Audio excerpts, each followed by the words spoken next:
ಕೊಪ್ಪಳದ ಜಿಲ್ಲಾಧಿಕಾರಿಯ ಕಾರನ್ನು ಜಪ್ತಿ ಮಾಡಬೇಕು ಅಂಥೇಳಿ ಕೋರ್ಟ್ ಒಂದು ಕಡೆ ಸೂಚನೆ ಕೊಟ್ಟಿದೆ. ಮತ್ತೊಂದು ಕಡೆ ನನಗೂ ಇದಕ್ಕೂ ಸಂಬಂಧ ಇಲ್ಲ ಅನ್ನೋ ರೀತಿಯಲ್ಲಿ ಜಿಲ್ಲಾಧಿಕಾರಿಗಳು ಕಾರನ್ನು ಸರ್ವಿಸಿಗೆ ಬಿಟ್ಟುಬಿಟ್ಟಿದ್ದಾರಂತೆ.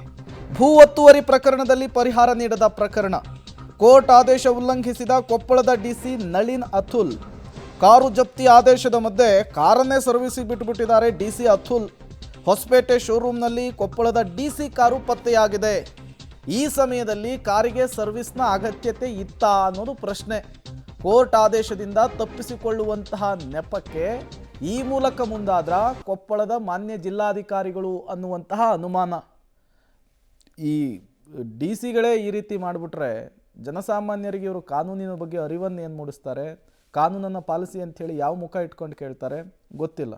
ಈಗ ಕೊಪ್ಪಳದ ಡಿ ಸಿ ಕತೆ ಕೂಡ ಹೀಗೆ ಆಗಿರುವಂಥದ್ದು. ಕೋರ್ಟ್ ಅವರ ಕಾರನ್ನು ಜಪ್ತಿ ಮಾಡಬೇಕು ಅನ್ನುವಂತಹ ಸೂಚನೆ ಕೊಟ್ಟಿದೆ. ಇದರ ನಡುವೆ ಮಾನ್ಯ ಜಿಲ್ಲಾಧಿಕಾರಿಗಳು ಅದನ್ನು ಶೋರೂಮಿಗೆ ಕಳಿಸ್ಬಿಟ್ಟಿದ್ದಾರಂತೆ ಸರ್ವಿಸ್ಗೆ.